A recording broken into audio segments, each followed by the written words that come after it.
Welcome everyone. Good morning or good evening, wherever you're dialing in from. Thank you so much for joining us for A4S webinar looking at finance culture. We do have quite a few people registered for the webinar today, so please can I ask you to mute to limit any background noise or any feedback noise. However, please do use your video where possible so we can see your faces. And please note that we are recording this call for others and it will be available on our YouTube channel in the future. So we do have both Academy and non-Academy participants joining us today, and both are very welcome. So before we begin, I would just like to run through the ground rules for a productive session. Fantastic, here they are. So please stay as engaged as possible. We have quite a lot to cover in the hour, so please keep contributions relevant to help us stay on time. You can ask questions freely in the chat function. I will show you where that is in a moment. And finally, we do welcome any additional members of your household who want to learn, including pets and small children. So I'll quickly run through the learning objectives of the call today. So after participating in the webinar, you will be able to describe the role that finance can take to support the integration of sustainability within the organization, identify the actions to take to shift the culture of the finance team, and translate the learnings of others from the practical examples that you'll hear on building a finance culture which embeds sustainability into day-to-day practices. So just to introduce the voices that you're going to hear today, we have my colleagues Helen and Elizabeth, who you'll hear from shortly. And we're delighted to be joined by Javier from Heathrow and Manjula from Tesco. So big thank you to both of them. So before we launch into the content, I'll just introduce a few features of Zoom that we will be using today. Please use the chat function to ask any questions. You should see me writing hello in there now. There we go. The A4S team will be monitoring this for any questions and we'll come back to them at the appropriate time. We will be using a small number of polls through the session today. These help to keep the webinar interactive and are also necessary for those who would like to claim CPD points. In the interest of time, please can I ask that you be speedy with your answers. Let us just test it quickly. So can you please let us know which discipline you work in? Are you from finance, sustainability, risk, strategy, or other? This will help us understand who is in the audience today.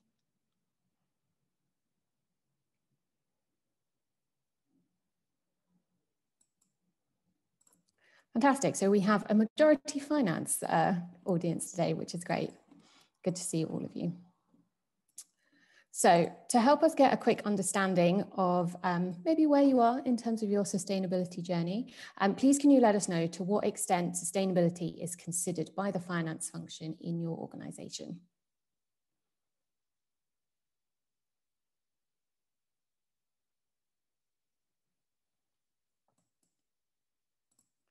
Oh, it looks like sometimes and often is the winner. That's fantastic. Good to hear. And then finally, just to help us get your opinion, what do you think the key barriers to a sustainable finance focused culture are in your organization? Is it time pressure? Do finance teams work under short time pressures? Is it perception? There's maybe misconceptions about sustainability being fluffy and intangible. Is it relevance? Do they maybe struggle to see how sustainability is relevant to finance? Or is it experience, lack of knowledge or skills to consider sustainability issues? Or is it something else?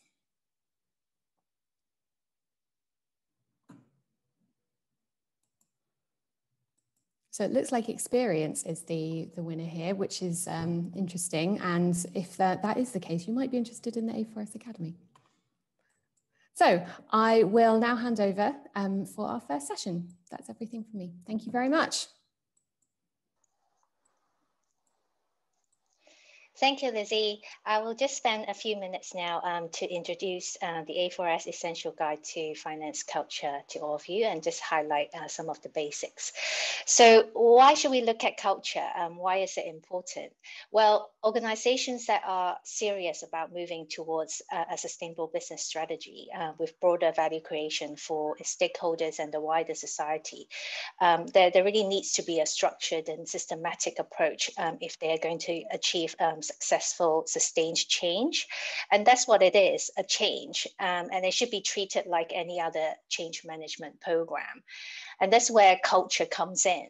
The culture of the organization and the subculture of any given function can have an impact on the level of success of the change. Thinking and operating in an integrated way requires a really significant shift, not just in an organization's processes, but also in its culture. And with any change and in any team, it's normal to feel some resistance to the new concepts and processes that are being proposed. And in the poll question that we just did, we asked you to think about, some of the barriers to change in your organization. So why maybe some finance professionals find sustainability challenging. And in our research, when we were developing the essential guide, we found that the finance function was often cited as a barrier when attempting to move the organization to a sustainable business model. So if change is going to be possible, businesses really need the support of the finance function to succeed. And the change cannot happen in isolation. The change or progression of the finance team's culture should go hand in hand with that of the organization. And you can see on the screen, this slide here is an illustration of some of the touch points that the finance team has with other departments. It shows the ways in which the finance team can both support other departments, and it's perhaps dependent on others as well for success. So what are some of the ways in which finance can support the integration of sustainability? Well, they provide broad, rigorous, and useful information for business decision making. So not just at the board level, but also working with the strategy team and the sustainability team as well. And across the broader organization, they play the role of a finance business partner. So they can provide a multi-capital context and present the business case for integrating natural and social capital into the organization's strategy and operations. And then in turn allocate resources as well to support the achievement of a sustainable business strategy. And finance can also help to respond to questions from investors on sustainable business. So working with the investor relations team, providing the business context for sustainable value messaging. So overall, as you can see, the various touch points here, by collaborating with other departments, especially where there are change champions, finance can really impact the change process and over time help to create a more resilient, accountable and profitable business. And in our guide, there are 8 practical tools that will help finance teams to understand their role in embedding sustainability into their processes and to support the cultural change needed to do this. I won't go into every single one of them, but we'll just highlight the key steps to take. So understanding your current culture is the first step. So in the guide, we recommend carrying out a culture survey, which will give you a snapshot of employee perceptions and behaviors. And the results from the survey can help you to design strategies and interventions to create the required shift. And there are a number of factors that are generally required to develop an effective culture. There's a tool called the Culture Maturity Map, as you can see on the screen now. This is similar to the maturity map that accompanies each of our guides, if you are familiar with our Essential Guide series. So the maturity map helps you to assess what your organization, your finance team are currently doing on sustainability and how you can progress over time. So you can see down the left column the different factors here. So you need to look at leadership. So here we're talking about, whether there is a tone from the top for integrating sustainability into the business model. Is there a clear mandate for finance team to integrate sustainability into business and financial decisions? And in roles and responsibilities and capability, you might look at whether the finance team have the right skills, knowledge, and behaviors to support a sustainable business. And ways of working and performance management are also important factors to consider. And in addition to the tone from the top, we also need to consider the readiness of the finance team to accept change. And one way to understand this is to carry out a change readiness assessment. Again, this is a tool that is mentioned in our guide. So if the finance function is not yet committed to the change, then maybe more work needs to be done first to assure them that the organization and the leadership are fully behind the change and are willing to commit to it. So building on the culture maturity map and the change readiness assessment, we have identified a number of steps, as you can see on the screen here, which are necessary to start developing an effective finance culture. So they are leadership, alignment, raise awareness, what it means for me. So how to make that change happen, starting with me, and then embed that change over time and sustain and improve. So these steps need to be supported by clear two-way communication and engagement and a robust change management processes. And in the panel discussion coming up, we will hear from Heathrow and Tesco on how they followed these steps towards embedding sustainability at the heart of finance in their organizations. So that's a quick intro to our essential guide. We will send you the guide and the tools available on our website. We'll send you the link after this webinar, so do take a look afterwards. And just to close this session, I will just run a quick poll question. So in what ways can finance support the integration of sustainability within the organization?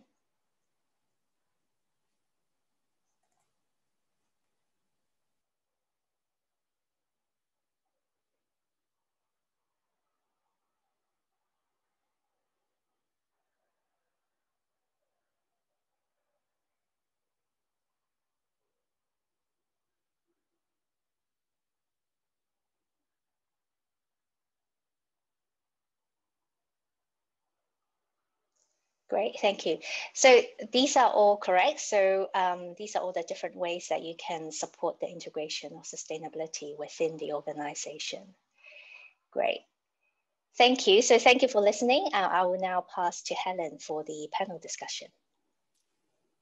Thank you, Elizabeth. And we're very happy to have Javier Echeve and the CFO of Heathrow, and Manjula Chumin, Head of Finance and Sustainability at Tesco, with us today to talk about how the finance culture in their organisation has developed in the past few years to embed sustainability as one of the core pillars of finance.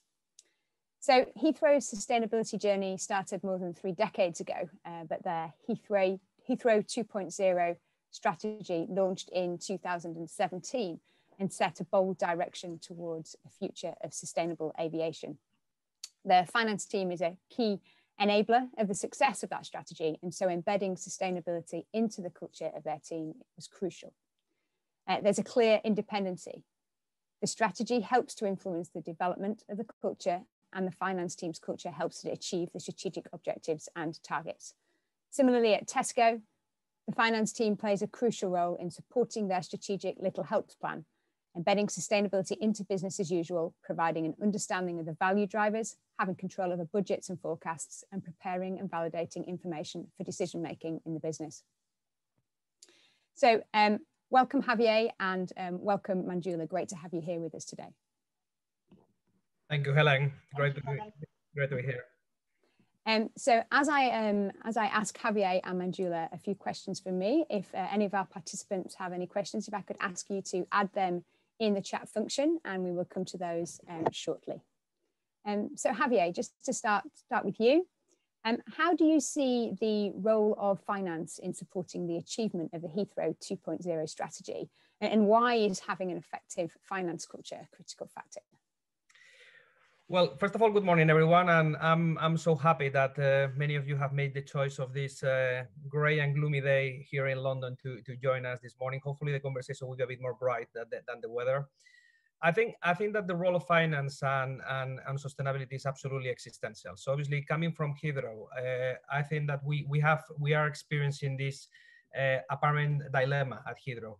where we have enough evidences that suggest that unequivocally global warmth is generated by human activity. Consequences of global warmth is absolutely catastrophic, but also recognizing that time is absolutely critical. We are already late and time is of the essence. In this decade, we are going to either fix the problem or we are going to make dangerous steps in terms of killing the planet. And therefore, in that environment of huge change that we have to drive, the role of finance and the role of the CFO and any other finance professional has become even more critical. I think the way I see the role of finance is not restricted to the two traditional dimensions that finance has always got.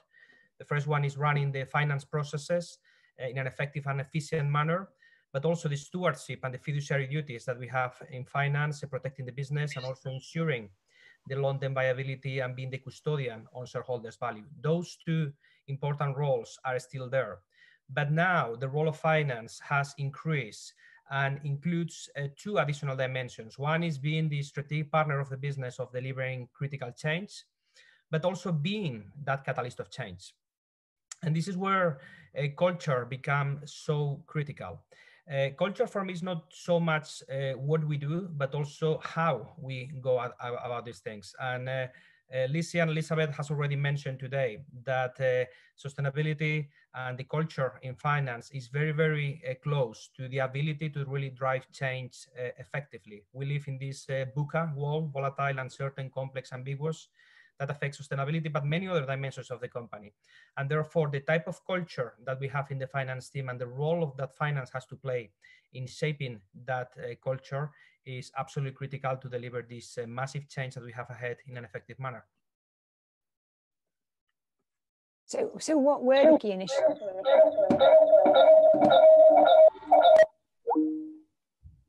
Sorry, there seems to be some feedback there. I think we're okay now. So what were the key initiatives that helped you to embed sustainability into the finance culture?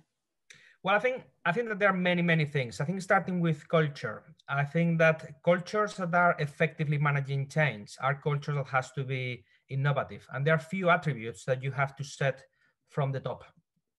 If I were going to flag some of the things, is that I believe that effective finance cultures to enable this change needs to have high tolerance for failure while low tolerance for incompetence. We have to build a culture where competence is required to clearly articulate the expected standards of performance of the organization for the changes ahead. Second is there has to be a strong willingness to experiment, but also with high discipline. So we establish very clear criteria at the outset of how we can move forward ideas, how we can modify ideas, but also how we can kill ideas early. And that lean approach to testing not only enables the company to test more ideas, but also it creates an environment of psychologically safer environment for individuals to walk away from projects that are going nowhere. I think that psychologically safe environment is absolutely critical to embrace constructive challenge. And I believe that effective finance organizations must feel very comfortable confronting one another about their ideas, methods, and results. But the criticism has to be sharp without becoming abrasive. And team members are expected to be able to defend their proposals with data and logic. And this is where the role of the individuals in the call, senior leaders in the organization need to set the tone through their own behavior. I think the fourth important attribute is it requires strong collaboration with individual accountability. Accountability should sit with those who own the consequences of the decision, but also we should give empowerment to make the ultimate decision. And finally, I think that it requires a flat culture with very strong leadership. I believe in culturally flat organizations where people are given wide latitude to take actions, make decisions, voice their opinions, but at the same time, we need to make sure that deference in the organization should be granted based on competence rather than title. And that would allow decision-making to be decentralized, because sustainability is not something that is restricted for the sustainability department. It's something where absolutely everyone in the organization has to play a part. And therefore, we need to make sure that we shape that right environment, that cultural right environment for everyone to make their individual contribution. Makes a lot of sense. Thank you. So to focus on your leadership as CFO, Maybe you could tell us how you initiated this change and how you mobilize action across the finance function. And indeed, you know, how do you support your colleagues to make that shift and ensure that change starts with the individual? Well, I think I started this journey with a personal belief about what's needed. I have been operating in infrastructure for many, many years. I'm a passionate believer on the role of infrastructure in connectivity. Infrastructure connect people, connect businesses, connect countries, connect cultures. And therefore, I'm a huge passionate of aviation. Aviation has enabled to get countries out of poverty, has enabled to democratize access to health, for example. But also, we have to recognize that aviation creates negative externalities. And therefore, the problem is not aviation, the enemy is carbon. And therefore, my passion is how we can really protect the benefits coming from aviation while making sure that we win the fight to carbon. At Heathrow, we have declared war to carbon. And therefore, I'm really, really passionate to inject that passion in members of my team to make sure that we complement that passion for aviation, connectivity, benefits, United Nations Sustainable Development Goals, while at the same time, we remove carbon from everything we do. So I think my journey there starts with that sense of purpose and that strong passion about why we are doing what we are doing, but also started with curiosity. And I think that joining A4S, for example, was a great step for me. I was discussing with Manjula just before we start how leaders like Alan Stewart, the CFO of Tesco, has been absolutely critical to create that direction and support for next generations of CFOs coming behind. And I think that A4S is one of those networks where you can learn, be inspired, share, test, receive and provide coach and mentoring. And therefore, one of the steps has been about being understanding what's the problem, understanding what type of solutions, and being open to give help and seek help. So I think one of the key messages I would like to send everyone today is that by joining this call, you are becoming closer to the A4S family. And therefore, if you combine the personal purpose and the personal passion about this topic with the opportunity to network in communities like A4S, I think you have all the ingredients to really start into this journey that ultimately will end up with a very clear goal, which is removing carbon from aviation. Thank you, Javier. Great to hear that you value our work so highly. And also the declaring war on carbon, such strong words, and maybe something we can all reflect on. So Manjula, maybe coming to you for a moment. Javier's just mentioned Alan Stewart, your CFO. He also plays a key role in leading the development of the finance team culture. And you indeed were brought in, as I understand it, as a champion to support Alan in embedding this. So maybe you could tell us what his vision is and how he's led that culture change. Hello, everyone. Thank you, Helen. So as Javier just spoke about Alan, and you could also see Javier's passion for sustainability. I would say Alan has the same kind of passion. And what he has done at Tesco is he has set the direction right from the start that he really cares about sustainability. Now, if I just go back to 2 years ago, so my own background, I'm purely from a finance background, and coming from a finance background, like many of you today, for me, sustainability was something to do with charitable contributions and something you do to look that you were doing your bit as a business. But I think the perception of the finance team has changed when Alan has come and has kind of declared that he really understands what sustainability means and that he really means business in kind of integrating sustainability with finance. So the key things that he has done at Tesco is the first of all is the Little Helps Plan, which is Tesco's sustainability strategy. So the data collection and the reporting, one of the first few things he did was to bring that into the finance team.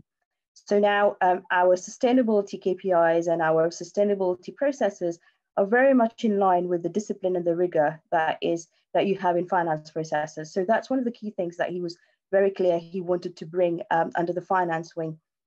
The second thing that he did that really set the tone was he wanted to lead on TCFD. So 2 years ago, when he came and announced and said that, right, we want to disclose and follow the TCFD recommendations, nobody really knew what TCFD was. And if I fast forward to 2 years now, at that time, I had to seek out and go out to people to explain what we were doing on TCFD, what it meant. But today, last week, just to give you an example, I probably had 5 people from Tesco reaching out to me and saying, oh, can you talk to us about what you're doing on TCFD? And all of a sudden, everyone is interested. So just to give you a bit of a glimpse of how things have evolved from 2 years ago and to now, and that's kind of the building of the culture from where we started and where we are now. And Alan has been instrumental or pivotal in setting that tone and setting the direction, not only to the finance team, but to the rest of the executive team across Tesco. So you've got around strategy, risk, and he has kind of been able to filter that down to his team in the finance team, but also amongst his peers. So he has been very, very key in setting the direction, if I may say. Great to hear.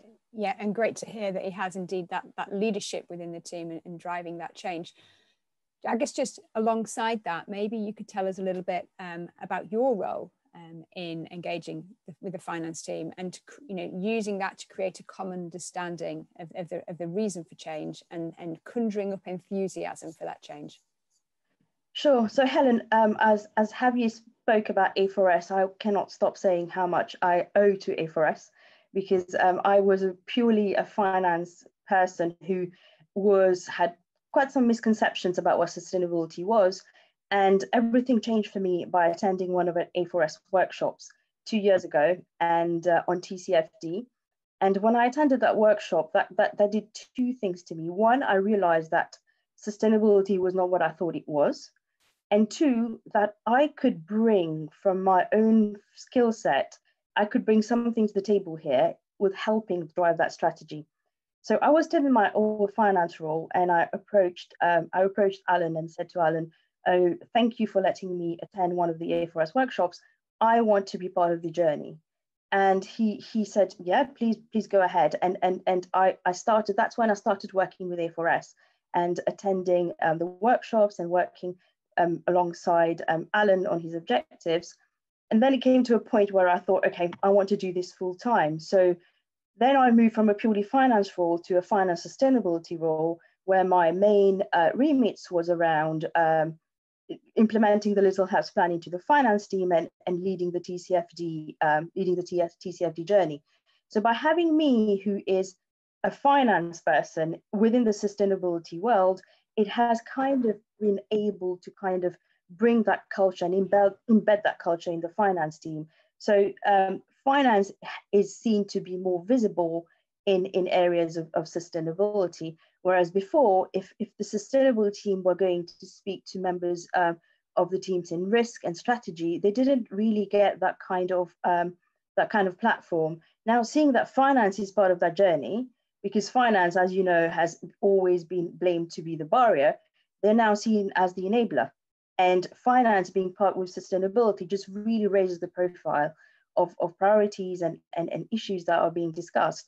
And I think having somebody like me in a role in a finance team that has kind of a business partnering with sustainability is going to become a need for all finance teams going forward, because it's not only internal that the culture is changing, you've got some external pressures as well, that investors are asking more about sustainability strategies. And as soon as investors start getting in, finance will automatically be dragged to the party, because they are the ones who deal with investors, and they kind of build that integrity of the numbers, and finance will inevitably have to come to the party. And I remember that workshop well, actually, 2 or 3 years ago, when you said how much your eyes had been opened up. So great that you've continued to work on sustainability so much since then. And on that, actually, maybe you could share a little bit about how your role has evolved over time, what your reflections are on how your role and the culture of the finance team have come on that journey, and indeed what that might look like in the future. So as I was saying to you earlier, the finance team was working very much in silos before, and the sustainability were kind of two different teams. And now, so my role moved from a purely finance, I was head of external reporting, so I was doing the pure finance. And now I'm kind of the champion who is driving sustainability in the finance team. And I'm kind of the gel between, if I can say so, between sustainability, risk and finance. And I know what's happening in the sustainability world. So I keep my finance teams abreast and tell them that that is happening. You need to be part of that discussion. And it's evolved into, I'd probably say I do more of sustainability now than finance in Tesco. And not only that, I have changed my career. I also help businesses implement TCFD recommendations. So I would say my role has completely changed to being an enabler for the finance team in terms of helping them understand what's going on in sustainability, but I would say probably a facilitator for the sustainability team, because I help them get their projects across and get the traction that they need.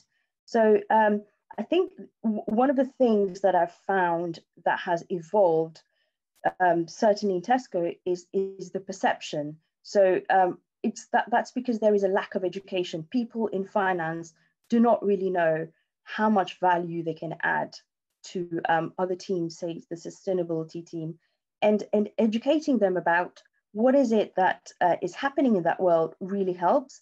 So at Tesco, what we did over the summer during the lockdown period, so we had a finance engagement day where, Helen, you were part of that, where Alan and myself and Helen, we spoke to the finance teams of Tesco all across the world and told them about what was happening in the sustainability world and how they could be part of that journey. And I would say the reaction I had after that engagement day was really good, because I had people from the finance team asking to speak to me and ask me, oh, we want to be part of the journey. We want to understand how we can help.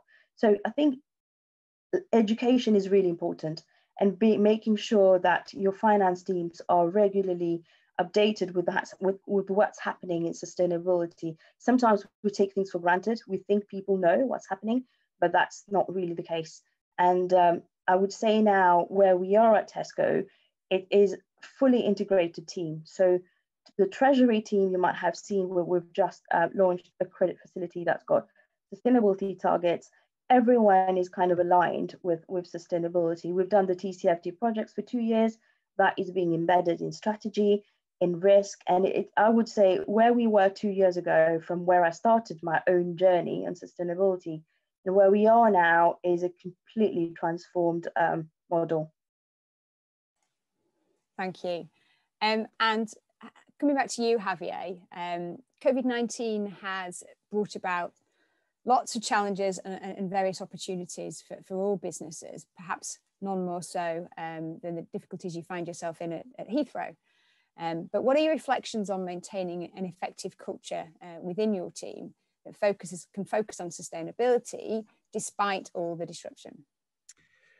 Well, I think COVID-19 indeed has become a absolutely catastrophic impact for the industry, for the aviation industry. So when you look at Heathrow today, obviously, apart from the tragic consequences in terms of health and economy that we will see in the next few years, has got an absolutely devastating impact to aviation. So Heathrow today is performing 82% below traffic last year. So one of the few problems that we don't have in our terminals these days is to maintaining social distancing. Our empty terminals are very, very empty. But again, I think that COVID has created a profound reflection in terms of what are the type of problems we're going to face in the future, but also what are the required solutions that we need to incorporate into our decision-making process to deal with things like climate change. So in terms of what's the type of the problem, I think that COVID-19 has demonstrated that in my view, is just an appetizer of what climate change could become.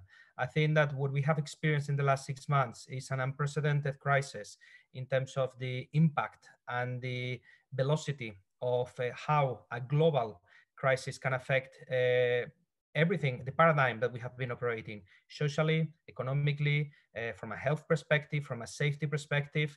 And therefore, when you look at all the things that COVID-19 are triggering, they're not very different from what the United Nations Sustainable Development Goals are trying to avoid.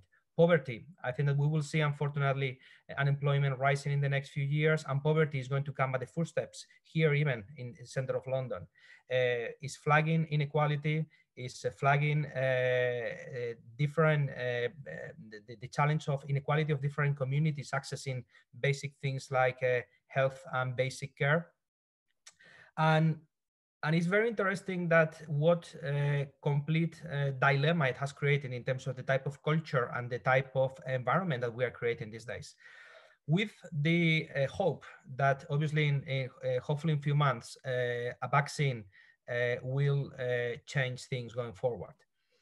The challenge is that COVID-19 in comparison with the climate change is just an appetizer. There will not be such a vaccine solution for climate change. And therefore, it should really make us reflecting on how we are behaving in COVID and how we should reflect in the way we get about climate change to really find a solution at speed.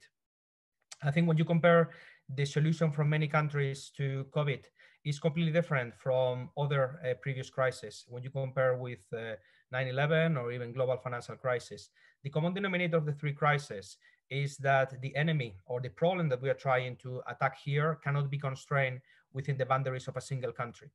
The difference is that in the past, global financial crisis, 9/11, countries collaborated to create a global solution for a global problem. And that allowed countries to solve those crises in a much more rapid way.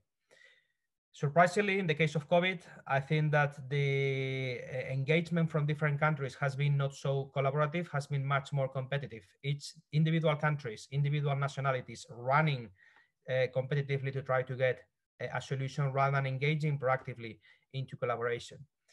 And I think that that's a fundamental reflection that we have to take all in the context of climate change. If we take the COVID approach for climate change, we will lose precious times.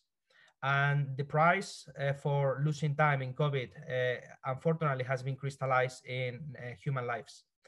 And that will happen the same with climate change. We have the opportunity to really learn from this crisis in terms of how we can collaborate to find a global solution for a global problem.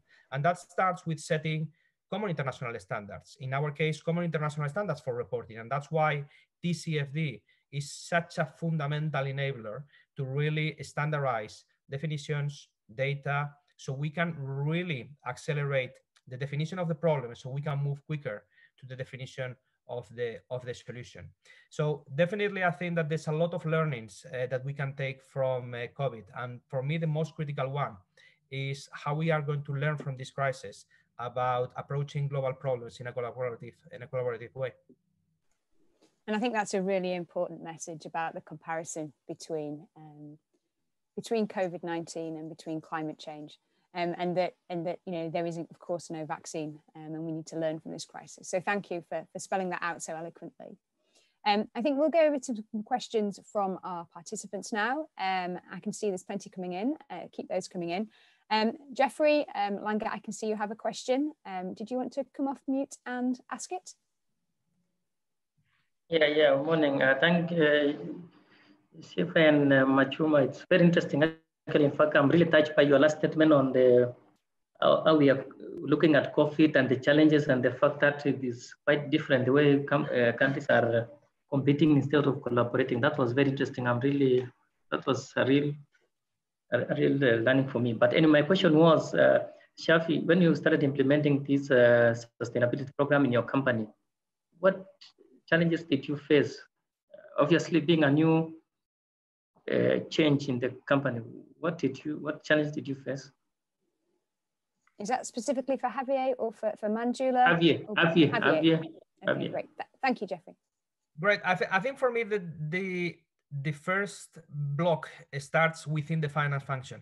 And I think that one of the interesting developments in the last few years is that sustainability is not anymore a values thing.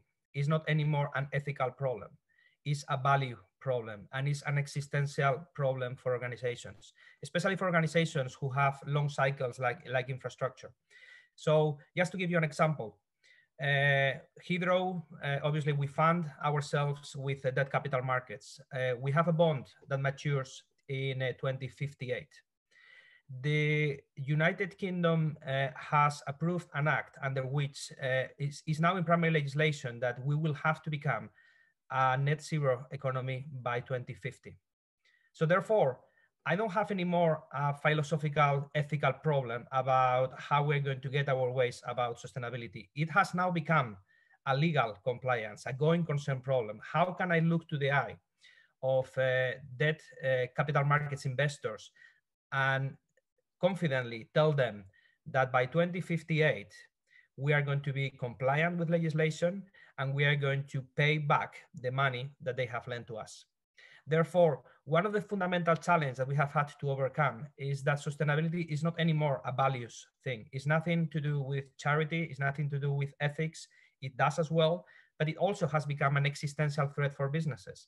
Therefore, that has a phenomenal empowerment factor for teams like finance. And therefore, combining the passion for the topic with a very real threat and the possibility of quantify what it means, I think is the perfect combination to really break that internal resistance that not only applies to finance, then it really creates the right support for your board and your audit committee, for example, when actually it becomes not so much an ethical problem, but also it becomes an existential threat to your business.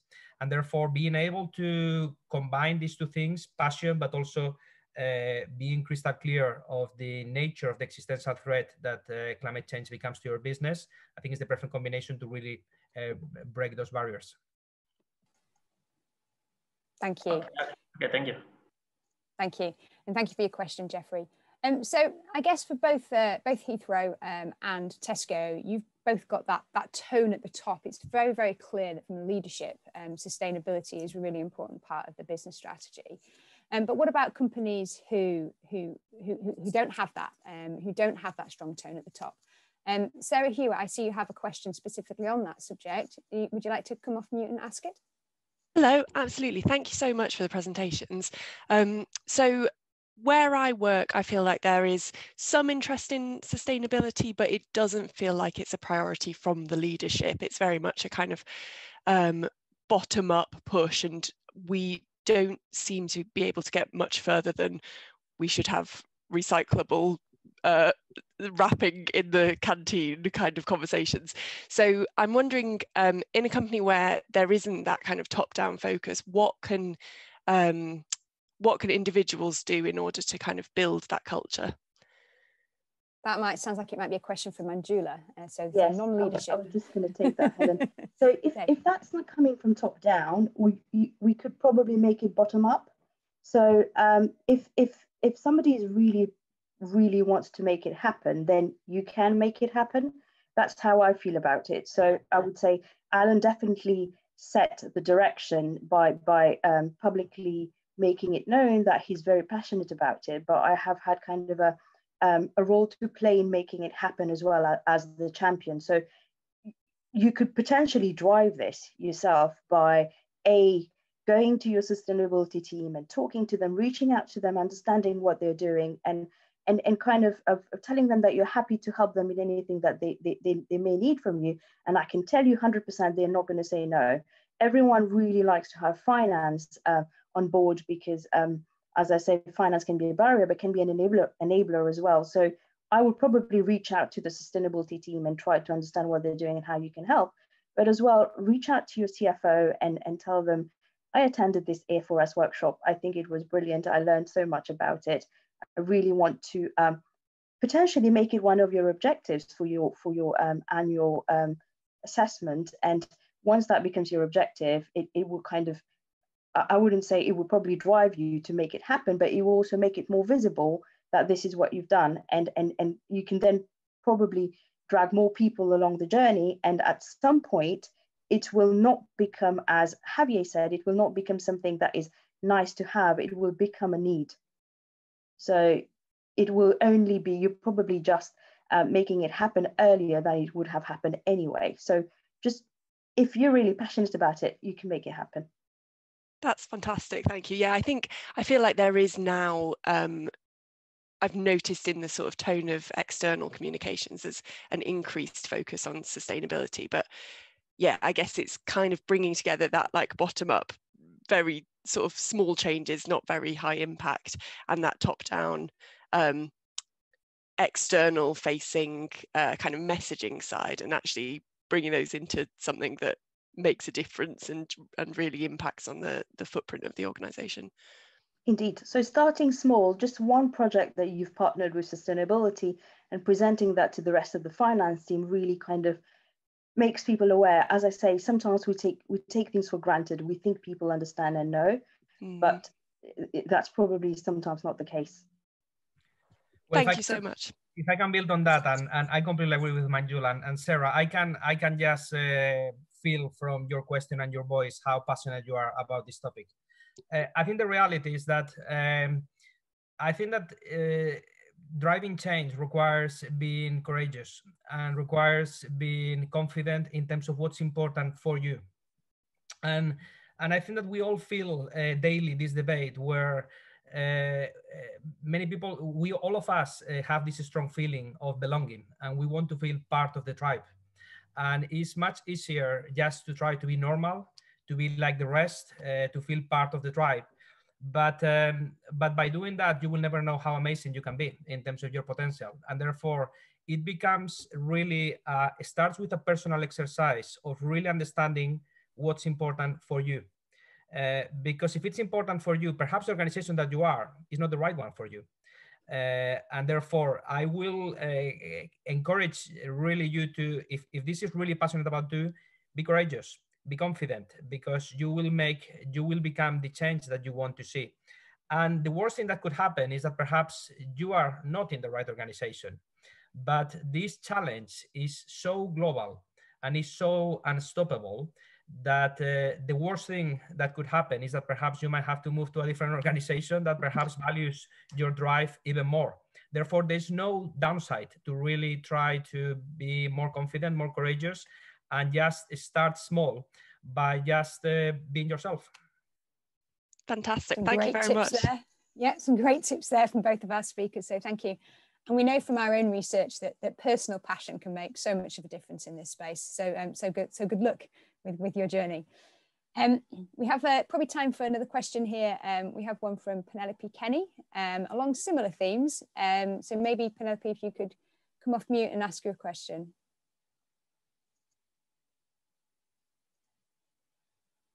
Are you there, Penelope?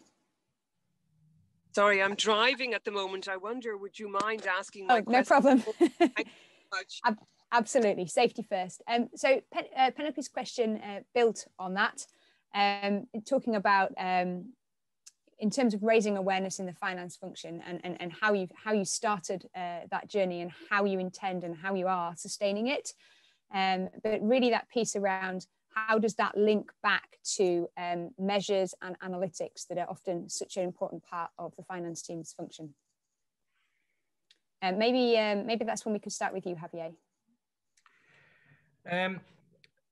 Well, I think here always we are trying to balance two things. One is the doing and one is the being. And I think it's actually it's very natural for finance professionals to jump into the plan, into the doing. What are the metrics? What are the measures? What are the things that we have to do? And in my view, that's the simplest thing, because I think that there are many organizations, there has been many leaders behind. Alan is just one example, but we have a fantastic CFO leadership network that we have many colleagues that have been in this journey for many, many years. Therefore, because this is a global problem that requires a global solution, I always think that in terms of implementing specific measures, analytics, framework, is best to, rather than trying to reinvent the wheel, use existing frameworks, because the solution is going to come from standardizing and creating a common international standard and a global coalition of the willing to solve, to converge to a couple of solutions that will generate enough muscle to beat carbon at the end of the day. Therefore, I think, in my view, the specific measures, analytics, frameworks, there are many already done. Therefore, I would encourage to get in touch with the academy, for example, to be familiar with the frameworks. But I think the fundamental thing for me, the fundamental difference, is that the quality of the doing is directly linked to the quality of the being.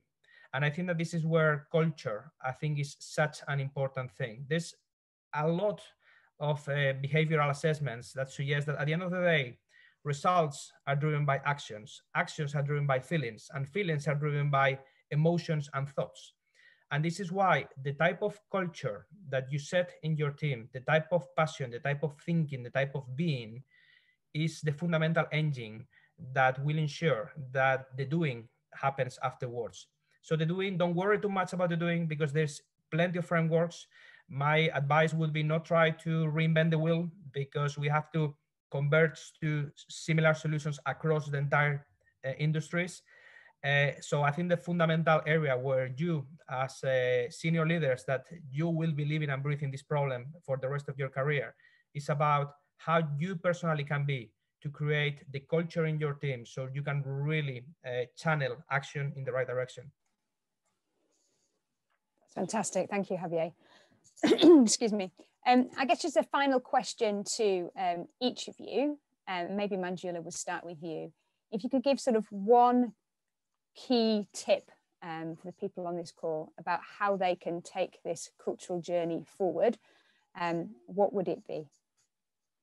I would probably say do not underestimate what you're capable of.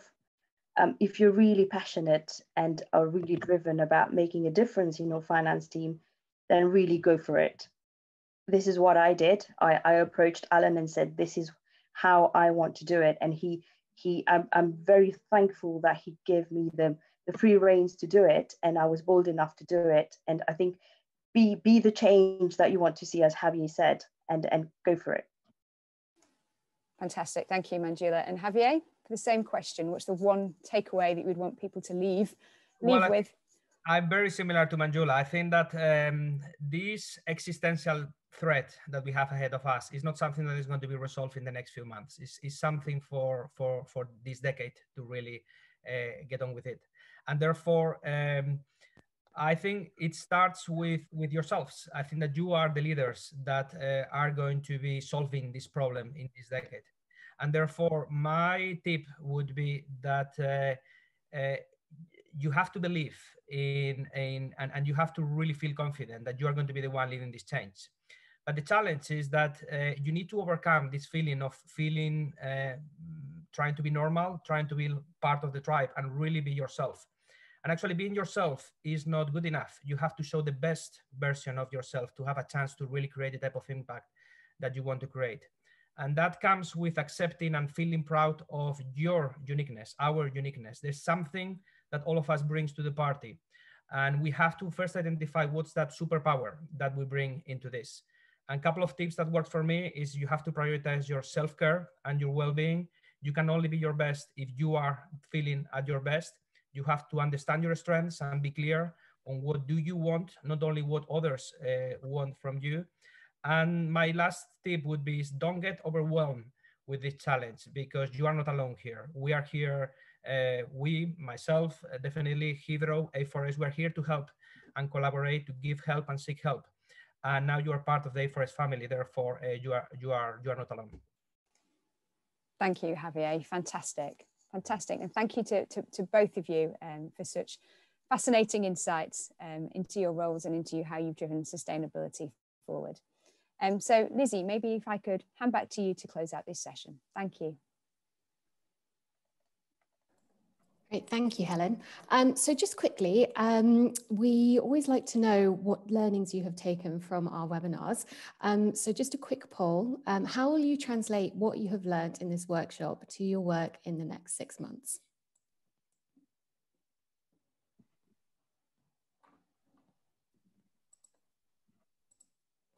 Great, thank you everyone. I'm delighted to see that a lot of you are going to download the A4S Essential Guide to Finance Culture and start using some of the tools. That's great to know.